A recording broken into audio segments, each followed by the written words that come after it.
Hello everyone, good morning to all. Class 7. As we are learning the lesson New Kings and Kingdoms, so in the previous session we have completed the emergence of new dynasties and the administration in the kingdoms. Sorry. So here in this session we are going to discuss about the prashastis and land grants. Okay, so what are the prashastis and what are the land grants, that we are going to see. So what are the prashastis? If we basically think that prashastis contains the details that may not be literally true, but they tell us how the rulers wanted to depict themselves. So prashastis are the metal plates which contains the detailing about the rulers. And who used to write this? At that time, the learned Brahmanas were there. They used to write on behalf of king, the king's victory, or how the king wanted to be himself. So like that, Brahmanas used to write on the copper plate. Okay, so what happened, many okay, so see here beta, in page number 19 the achievements of Nagabhatta has been given. So who was Nagabhatta? Nagabhatta was a ruler who developed his Gurjara Pratihara, and many rulers describe their achievements in prashastis. Okay, so prashastis we have discussed in chapter number 1, in the history chapter number 1. So we have come the idea that what are the prashastis. So these prashasti, we read about the prashasti of Gupta ruler Samudragupta also, and one prashasti written in Sanskrit and found in the Gwalior, which is in Madhya Pradesh. So describing the exploits of Nagabhatta, and Nagabhatta who was a Pratihara king. Okay, so what in that prashasti, what has been written, that the explanation or the victorious things about Nagabhatta has been written in this prashasti, which was written in Sanskrit language. So what is written here? The king of Andhra, Saindhva, Vidarbha means part of Maharashtra, and Kalinga is was at that time was a part of Orissa.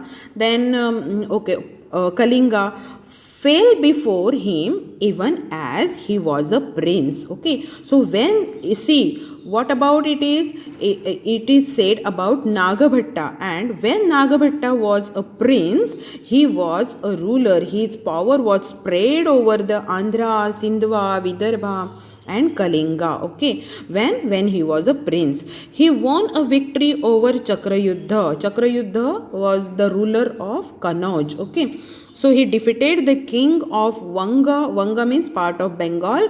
Anata is a part of Gujarat. Malwa is a part of Madhya Pradesh. Kirata, it means forest dwellers, forest people.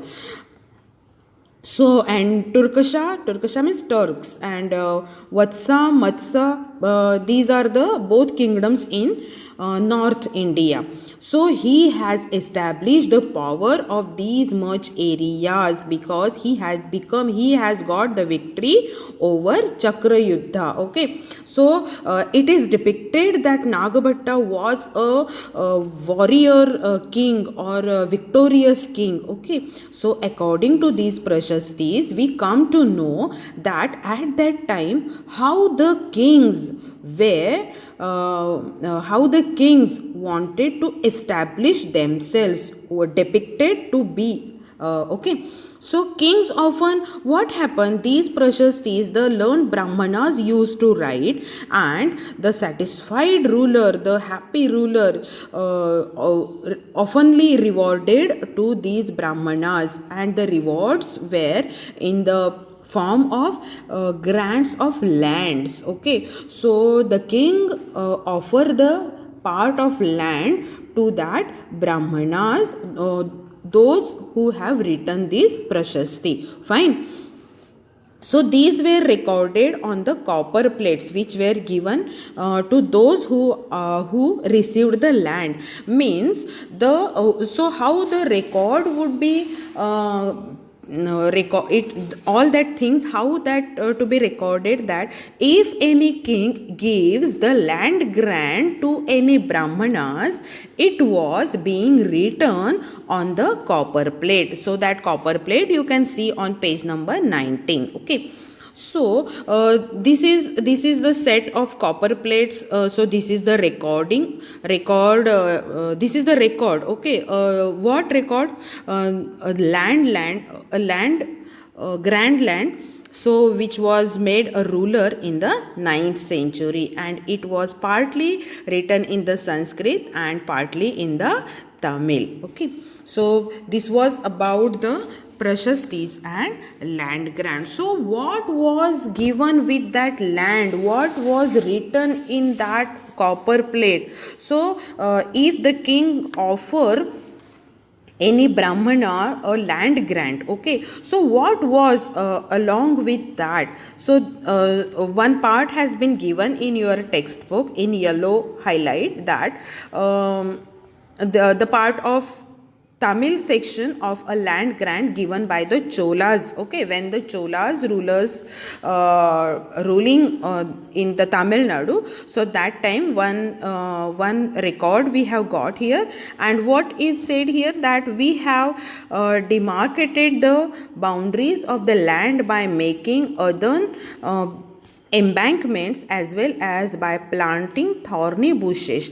This is what the land contains: fruit bearing trees, waterland, gardens and orchids, trees, wells, open spaces, pasture land, a village, ant hills, then platforms, canals, ditches, rivers, silt laden lands, tanks, granaries, fish ponds, beehives and deep lakes. Okay, so this much, what are the resources was there on that land? Okay, so means the land of these, the piece of land which king or ruler offer to the brahmanas. So the land was fulfilled with these embankment means the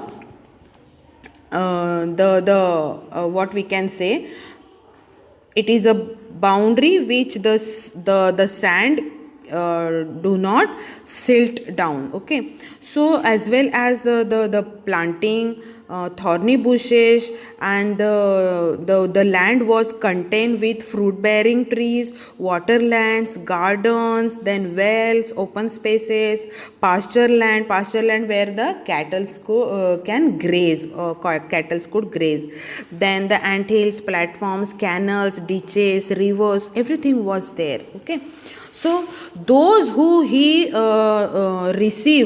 receives the land can collect the taxes from it. He had the right, that brahmana had the right to collect the tax from that particular area. So he can collect the taxes imposed by the individual officers as fine. The tax on betel leaves, then that of woven clothes, as well as on vehicles. He can build the large room with upper storage made of baked bricks. So that was the what we can say, that at that time it was a status symbol, that to build the house with the baked bricks. Okay, so he can get a large and small well dug, he can plant trees as much how he wants, then thorny bushes also if necessary, then he can get canals constructed for irrigation. So whatever the things were necessary for the livelihood as well as for the betterment, he can do that. He should ensure that water is not wasted and that embankments are built. Okay, so this was about that what was exactly in the land grants. Fine. So unusual for the 12th century was a long Sanskrit poem containing the history of kings who ruled over Kashmir. So there was one author, and he wrote the history of kings who ruled over the Kashmir. So he used a variety of sources. Who? Kalhana. Okay. So this poem was composed by the author. His name was Kalhana. He used a variety of sources including inscriptions, documents, eyewitness accounts, and earlier histories. So he wrote one poem, and all the research, by doing all the research, he has written one poem on the rulers of Kashmir. Okay. So unlike the writers of Prashastis, he was often critical about rulers and their policies. Means Kalhana was not like other Brahmanas who used to write only good about the rulers, right? So he was a critical writer, critic here, and what the account he has been collected from the inscriptions, documents, and eyewitness or early histories. So all account, every evidence he had collected and has written the poem. Who? Kalhana. Okay. Now we will discuss about the warfare for wealth. Why there were wars for the wealth? Okay, so yes, there were wars for the wealth. So you may have noticed that each of these ruling dynasties was based on the specific region, right? So we have seen on the first page, we have seen the Rashtrakuta dynasty, we have seen Chola dynasty, we have seen Pala dynasty as well as Gurjara Pratihara dynasty. So we have noticed that each dynasty was based in a specific region, right? So at the same time they tried to control other areas. So why they wanted to control other areas? Why? So they wanted to increase their power, they wanted to acquire more wealth, and they wanted to capture the more resources. Okay. So suppose beta here, if Gurjara Pratihara, we are talking about, if Gurjara Pratihara wanted to capture the Rashtrakuta dynasty, right? So they will they will get the resources, more resources, right? They will get more money, they will get more power, they get more empire, they would get more army, right? So for that sake, these rulers usually attack to the another dynasty, okay, which are nearby them. So one particularly prized area was a city of Kannauj. Okay, now see, Kannauj, we are meeting this city again and again. So why Kannauj was so much important? It was it is the old city in Uttar Pradesh. Okay, so because it is a fertile plain, what we are talking about, Kannauj.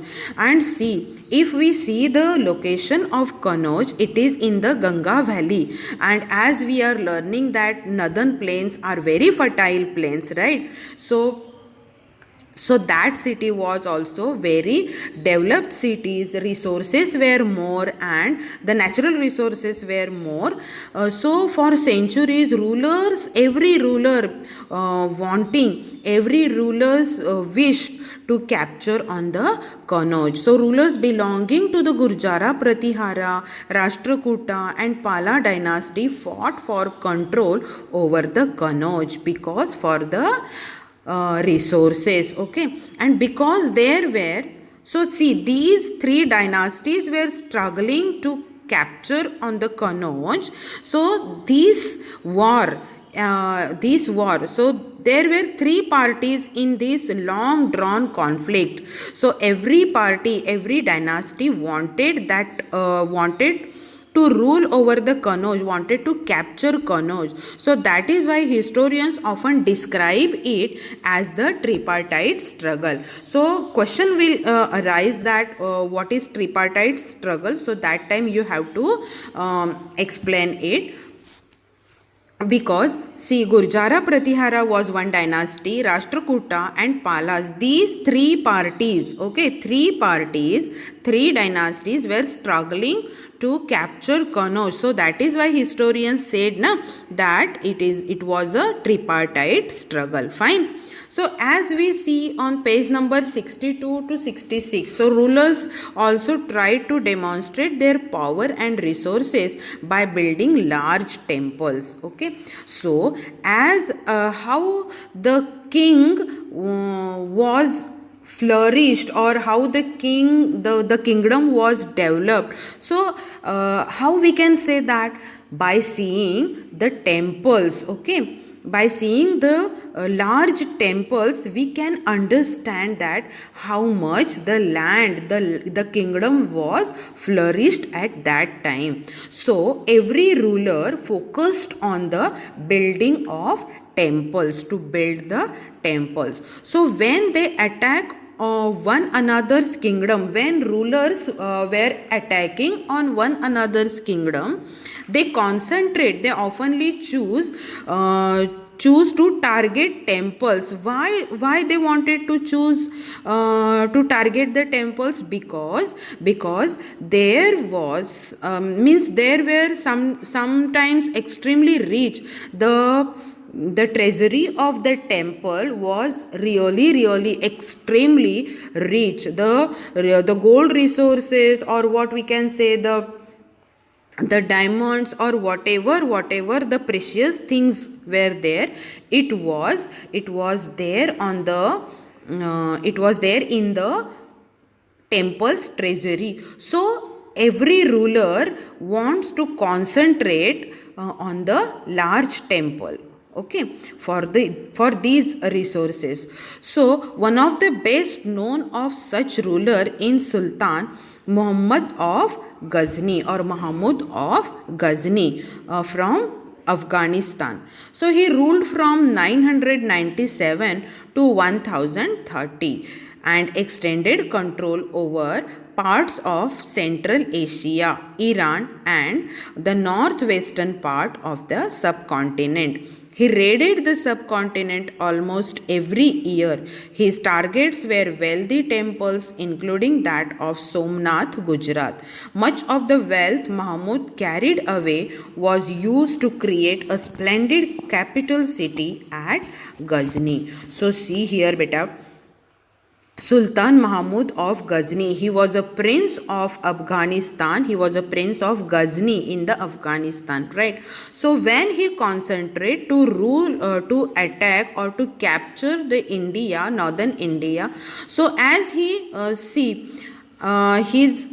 his ruling period was there in 997 to 1030, and he extended his control over the parts of Central Asia, right, Central Asia, and as well as Iran and northwestern part of the subcontinent. So when he raided in the India, when he attacked on our subcontinent, so see, every year he was attacking at means from 997 to 1030.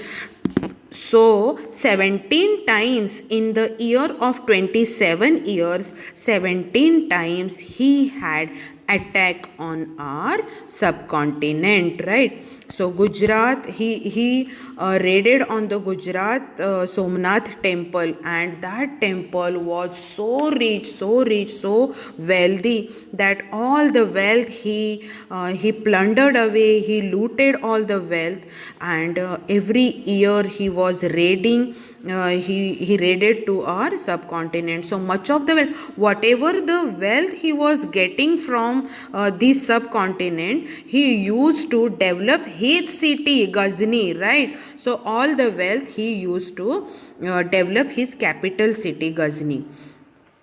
So Sultan Muhammad was also interested in finding out more about the people he conquered. So and he interested a scholar named Al-Biruni, right, to write an account of the subcontinent. See, beta, here also. He appointed one scholar person. His name was Al-Biruni, who appointed Mahmud of Ghazni. He appointed one scholar and his name was Al-Biruni. So Al-Biruni's work was to write all the account of Mahmud Ghazni in the of the subcontinent, means how much time he have attacked, how much what he do with that wealth. So all that things he used to write, who Al-Biruni used to write in the Arabic book, in the Arabic language, and the book name is Kitab ul Hind. Okay, Kitab ul Hind. By reading this book only we are getting to understand that who was Mahmud Ghazni, what he done, and what happened with the wealth what he has plundered from the this subcontinent. So this remains an important source for historians. He consulted Sanskrit scholars to prepare his account. As he was a scholar, so he consulted with the Sanskrit scholar in this subcontinent to prepare his account, and because he has prepared this account, all the historians come to know, we also come to know that what exactly happened in that age, right? So other king, I will talk about the other king who engaged in warfare included the Chamhanas. Okay, so here Chahamanas, as we can say that Chamhanas, right? So later on as the Chauhans, so who ruled over the region around Delhi and Ajmer. So Chauhans were also the Gurjara Pratihara ruler. Chauhanas. So do you remember Prithviraj Chauhan, right? So this is the name of the prominent ruler Prithviraj Chauhan, right? So they attempted to expand their control to the west and the east, where they were opposed by the Chalukyas of Gujarat and Gadwals of eastern Uttar Pradesh. So this is the area where the where the Chalukyas and not Chalukyas, where the Chauhanas region was around. Okay, so the best known Chauhana ruler was Prithviraj III, and his ruling period was 1168 to 1192, who defeated an Afghan ruler named Sultan Muhammad Ghori, right? So he defeated in 1991. As Prithviraj Chauhan was a prominent king and he has established his empire, he has developed his empire, and as Muhammad Ghori have attacked in 1991. So that time one mistake happened that he left Muhammad Ghori, and what happened the very next year in 1992, Muhammad Ghori again attacked to Prithviraj, and this time Prithviraj defeated, because the reasons are the different that Jaichand cheated him. So this was about Muhammad Ghazni and Muhammad Ghori, that who have looted our India, who had looted our subcontinent, and what happens that at that time our rulers, our emperors did not have that much bonding, that much connection, that much unity. So that is why these Muhammad Ghazni and Muhammad Ghori have been attacked, right? So this was about the warfare for wealth, right? So you might have understood the warfare for wealth. So next session, when we will meet on the next session, we will see the closer look on the Cholas, right? So till that, bye, see you.